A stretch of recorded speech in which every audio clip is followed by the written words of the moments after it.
नमस्कार, स्वागत है आपका बिहार समाचार में। बिहार की मुख्य खबरों की ओर बढ़ने से पहले एक नज़र सुर्खियों पर। और दिल्ली चुनाव में प्रचंड जीत पर मुख्यमंत्री नीतीश कुमार ने पीएम मोदी को दी बधाई। जानिए क्या बोले बिहार सीएम। और शिक्षा विभाग का आदेश, सभी हेडमास्टर को 15 तारीख से पहले करना हो गया काम। जानिए क्या होगा बदलाव। बिहार में तेज हवा ने बढ़ाई ठंड, अगले 48 घंटे सतर्क रहने की जरूरत। बिहार के सरकारी हाई स्कूलों में बच्चों को हिंदी के टीचर पढ़ाएंगे अंग्रेजी और संस्कृत। शिक्षा विभाग का अजीबोगरीब फरमान। बिहार वासियों की बल्ले बल्ले, इतने करोड़ रुपए की लागत से तैयार होगा Mokama Munger green field four lane. केंद्र सरकार से मिली मंजूरी। चले जानते हैं बिहार की मुख्य खबरों की ओर विस्तार से। और दिल्ली की सत्ता में 27 साल बाद बीजेपी की वापसी हुई है। वहीं दिल्ली चुनाव में बीजेपी ने 48 सीटों पर जीत दर्ज की और पूर्ण बहुमत की सरकार बनाने जा रही है। वहीं दिल्ली में बीजेपी को मिली शानदार जीत पर बिहार के मुख्यमंत्री नीतीश कुमार ने पीएम मोदी और भारतीय जनता पार्टी को बधाई दी। दरअसल सीएम नीतीश ने एक्स के जरिए बधाई देते हुए कहा कि दिल्ली विधानसभा चुनाव में भारतीय जनता पार्टी की भारी बहुमत से जीत पर बधाई एवं शुभकामनाएं। वहीं दिल्ली की जनता ने आदरणीय प्रधानमंत्री श्री नरेंद्र मोदी जी के कुशल नेतृत्व पर अपना पूर्ण विश्वास व्यक्त किया है। वहीं इस ऐतिहासिक जीत के लिए आदरणीय प्रधानमंत्री श्री नरेंद्र मोदी जी को बहुत बहुत बधाई। बता दें दिल्ली चुनाव में एनडीए की तरफ से जेडीयू और चिराग पासवान की पार्टी लोजपा को एक एक सीट चुनाव लड़ने के लिए मिली थी, लेकिन दोनों ही सीटों पर जेडीयू और लोजपा के उम्मीदवारों को हार का सामना करना पड़ा। हालांकि इसके बावजूद बीजेपी ने 48 सीटों पर जीत दर्ज की और दिल्ली में बीजेपी पूर्ण बहुमत से सरकार बनाने जा रही है। बिहार में शिक्षा विभाग के द्वारा शिक्षा व्यवस्था को सुधारने के कई प्रयास किए जा रहा है। वहीं इसी कड़ी में शिक्षा विभाग ने सरकारी स्कूलों में मिलने वाली मध्याह्न भोजन योजना में भारी बदलाव किया है। वहीं अब सूबे में इसको लेकर 15 फरवरी से नए नियम को लागू किया जाएगा। और दरअसल जिला शिक्षा कार्यालय ने स्कूली शिक्षकों को दिए जाने वाले मध्याह्न भोजन के मेन्यू में बदलाव के बाद सभी प्रखंड शिक्षा विभागों और स्कूलों के प्रधानाध्यापकों को नए निर्देश जारी किए हैं। बता दें नए मेन्यू में खासतौर पर हरी सब्जियों की मात्रा बढ़ाने का निर्देश दिया गया है। वहीं अब मध्याह्न भोजन की रिपोर्ट प्रतिदिन जिला शिक्षा कार्यालय को भेजनी होगी। वहीं इस रिपोर्ट पर न केवल स्कूल प्रधान शिक्षक बल्कि सभी शिक्षकों के हस्ताक्षर अनिवार्य होंगे। यदि कोई शिक्षक हस्ताक्षर नहीं करता है तो उसे अनुपस्थित माना जाएगा। वहीं जिला शिक्षा पदाधिकारी संजय कुमार ने बताया कि 15 फरवरी से नया मेन्यू लागू किया जाएगा और यदि इसमें किसी भी तरह की गड़बड़ी पाई गई तो संबंधित प्रधानाध्यापक पर बड़ी कार्रवाई की जाएगी। बिहार में मौसम का मिजाज लगातार बदल रहा है। वहीं पछुआ हवाओं के चलते सुबह और शाम ठंड का प्रभाव महसूस किया जा रहा है। हालांकि दिन के समय धूप निकलने से राहत मिलती है, लेकिन हवाओं की तीव्रता के कारण ठंड का असर अभी भी बना हुआ है। वहीं मौसम विभाग ने अगले 48 घंटों के लिए ठंड बढ़ने का पूर्वानुमान व्यक्त किया है। वहीं इस दौरान बच्चों और बुजुर्गों को विशेष सावधानी बरतने की सलाह दी गई है। दरअसल मौसम विज्ञान केंद्र पटना के अनुसार शनिवार से पश्चिमी विक्षोभ के सक्रिय होने की संभावना है। इससे पश्चिम हिमालय और बिहार के तराई क्षेत्रों में घना कोहरा छा सकता है। वहीं दक्षिणी बिहार के इलाकों में हल्के कोहरे और बादलों की आवाजाही रहने की उम्मीद है। दरअसल इन परिवर्तनों के चलते न्यूनतम तापमान में 3 से 5 डिग्री सेल्सियस तक की गिरावट हो सकती है। दरअसल पछुआ हवाओं और पश्चिमी विक्षोभ के कारण बिहार में ठंड का असर तेज हो सकता है। वहीं अगले 48 घंटों में तापमान में और गिरावट आने की संभावना है। वहीं सभी लोगों को मौसम के अनुसार तैयारी करने और आवश्यक सावधानी बरतने की सलाह दी जाती है। वहीं अधिक जानकारी और अपडेट के लिए मौसम विभाग की घोषणाओं पर ध्यान दें।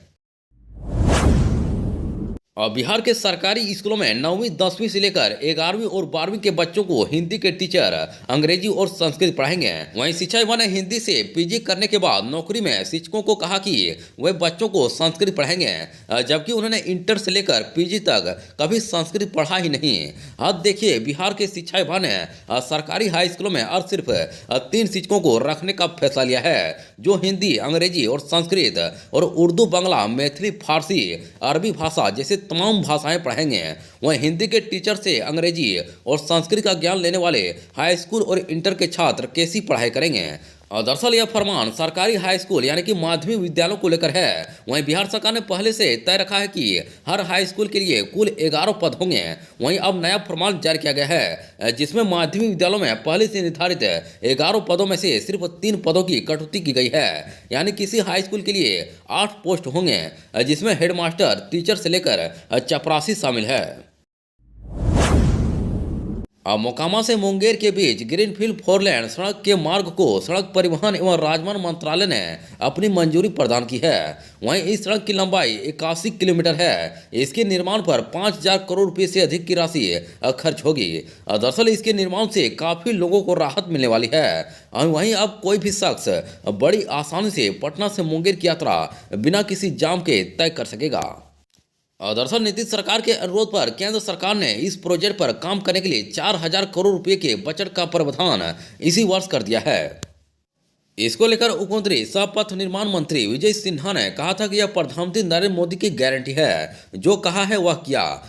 वहीं इस सड़क के जिस एलिमेंट को सड़क परिवहन और राजमार्ग मंत्रालय ने अपनी मंजूरी प्रदान की है वह 81 किलोमीटर लंबी है। वहीं इसमें 57 किलोमीटर हिस्सा लखीसराय जिले का है।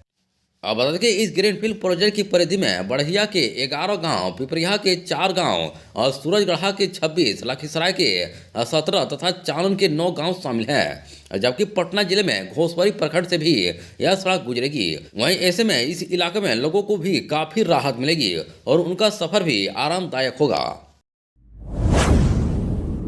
बिहार में स्मार्ट मीटर उपयोग करने वाले लोगों के लिए अच्छी खबर है। वहीं अब प्रीपेड स्मार्ट बिजली मीटर में बैलेंस खत्म होने पर भी 7 दिनों तक बिजली गुल नहीं होगी। इसके बाद अगर मीटर में पैसा खत्म हो जाए तो वह ऐप के माध्यम से उसकी जांच करें और अधिकृत माध्यम से ही मीटर रिचार्ज करें। दरअसल यह जल्द ही सुविधा ऐप वन टाइम पासवर्ड यानी कि OTP से खुलेगा।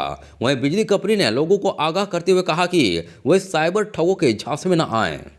दरअसल बिहार में बिजली उपभोक्ताओं को ठगने के लिए साइबर अपराधी लगातार नए नए तरीके अपना रहे हैं। वहीं हाल ही के दिनों में ऐसे कई मामले सामने आए हैं जहां उपभोक्ताओं को बिजली बिल भुगतान, मीटर रिचार्ज, बिल बकाया माफ करने या कनेक्शन काटने की धमकी देकर ठगा जा रहा है। वहीं साइबर ठग उपभोक्ताओं को व्हाट्सएप, SMS और कॉल के जरिए नकली लिंक भेजकर उन्हें जल्दबाजी में भुगतान करने के लिए मजबूर करते हैं। दरअसल बिजली कंपनी ने सभी उपभोक्ताओं से अपील की है कि वे केवल बिजली कंपनी की आधिकारिक वेबसाइट, सुविधा ऐप, विद्युत कार्यालय काउंटर या वसुधा केंद्र के माध्यम से ही बिजली बिल का भुगतान या रिचार्ज करें। वहीं बिल वसूली के लिए ग्रामीण इलाकों में डोर टू डोर कनेक्शन की सुविधा भी दी जा रही है।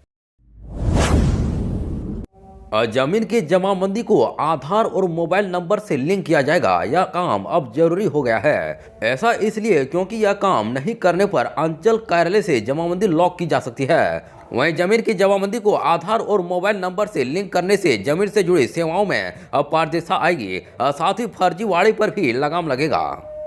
अगर आप भूस्वामी हैं और आपकी जमाबंदी आधार से लिंक नहीं हुई तो लिंक करा लें।